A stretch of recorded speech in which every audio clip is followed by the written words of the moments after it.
Hey, wild souls. This is Ray from The Impassioned Life at theimpassionedlife.com, where you can find a multimodality healing approach where we work together to reconcile the mind, body, and spirit.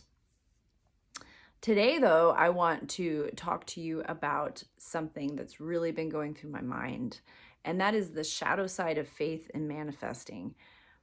Because I think it's really important to make sure that we understand these things. And I'm going to give you 3 ways that you can have greater peace and harmony and joy in your life today. No matter what you want to manifest or you're having faith around, we got this. We're going to give you 3 tangible steps. Okay.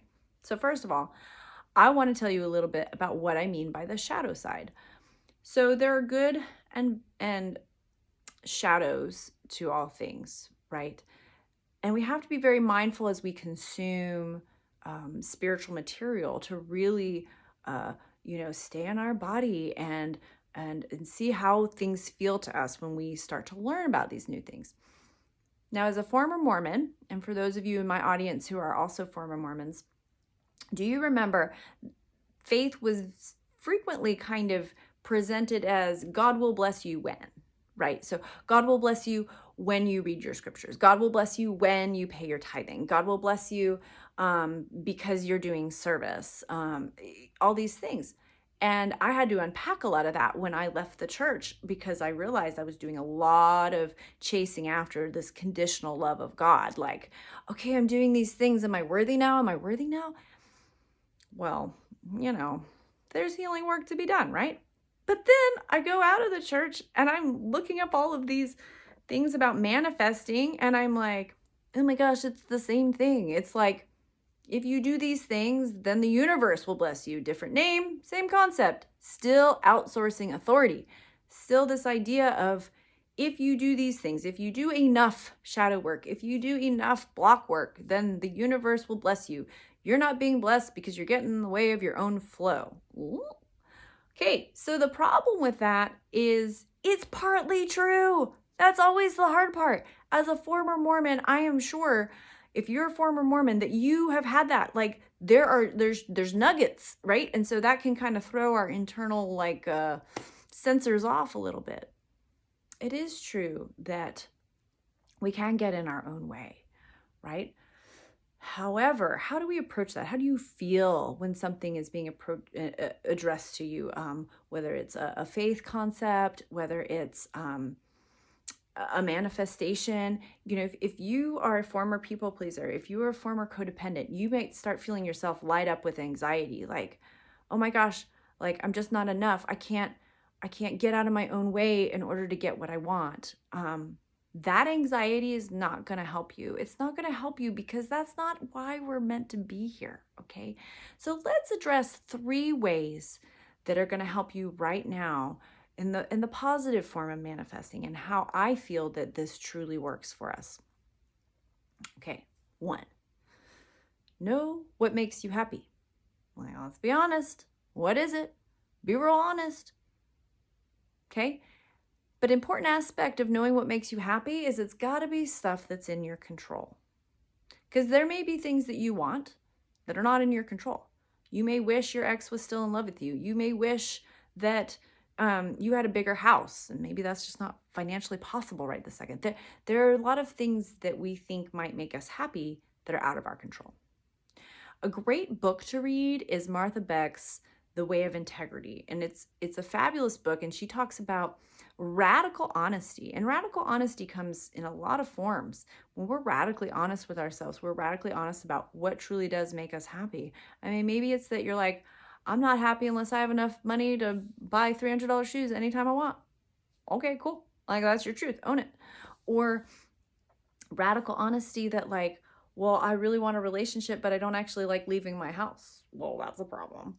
You know what I mean? So let's be radically honest. We can't always expect things to come to us. We've got to meet things halfway, right? But there's no shame around this, okay? So that's the difference between the shadow side. No shame in this. It's just like a honest with yourself, okay? No shame, no shame, no shame. Don't activate if you're feeling stressed. No shame. Okay, number 2. And that is Look for opportunities to say yes. Look for opportunities to say yes. So you know what you want. You're honest with yourself, honest with areas that you may need to work. Now let's look for opportunities for things to come to us, right? We're meeting things halfway.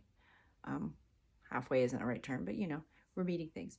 So Michael Singer's book, The Surrender Experiment, is an excellent example of this. And I love his book because he creates these boundaries, right? So we have these boundaries.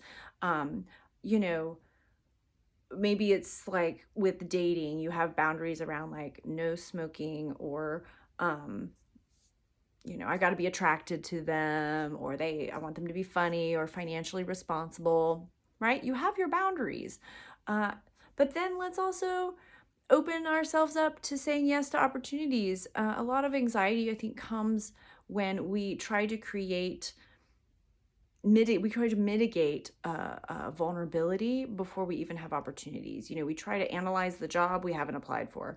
We try to analyze the profile of the person we haven't even gone on a date with. Like, let's get out of that and say yes to opportunities first, and really start to analyze opportunities that come to us that truly are opportunities, not just like pre-opportunities, okay?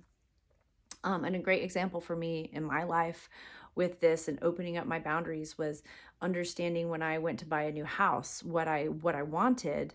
But I did have to negotiate some things. Like I had wanted a yard, but at the end of the day, the market being what it was, I didn't want a townhome. But as soon as I opened up my boundaries into I ended up finding this wonderful townhome. Yeah, okay, it does not have a yard, and that makes me sad. I have 4 kids, y'all. They take up space. And I do miss my yard.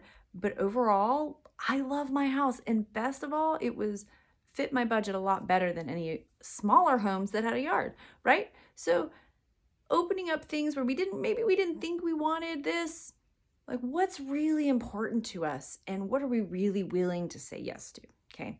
So these are things, it's a continual effort to know ourselves, okay? So no shame in all of this. Remember, we're a work in progress. Okay, number 3, have gratitude and wonder at where you are right now.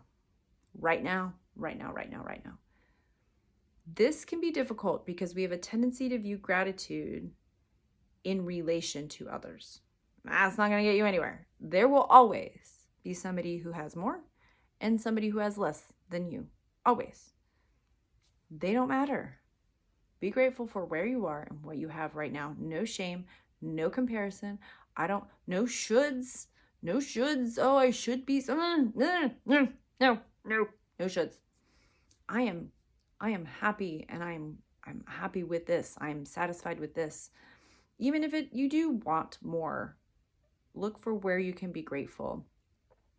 And view your day with awe and wonder. I know from my personal experience, some of the darkest times in my life, as I sought to understand this lesson, I was in awe of the little things. I was in this dark place, this really, really difficult, emotional, trying time. And yet the sky was so blue, and the grass was so green, and the flowers were so beautiful that I was overcome. I was overcome with awe and gratitude. And I understood this is where peace comes from. This is where peace comes from. It comes from gratitude and wonder at where you are right now, not what you don't have, but what you do have. And as you open up those channels, you know what you want. You know where you want to go. You're willing to look for opportunities to throw spaghetti at the wall. As you do these 3 things in awe and wonder and gratitude, things will just start to come and flow into your life. Trust the process. Don't have shame, and don't stress yourself out. We don't need that anxiety in our life. And trust me, I got plenty of that. So wild souls, 3 things that I hope, if I could have 3 takeaways before I die, those would be my 3 takeaways. Understand what really makes you happy. Take chances. Say yes to opportunities. Surrender to options that you may not have had on the table before. And live your life in gratitude and awe and wonder at the beautiful miracle that you are, and the miracles that have come into your life, and that you are worthy of more miracles coming. All right, wild souls, I love you. Check out my website if you want to learn more or you need support in this beautiful journey. Ta-ta for now.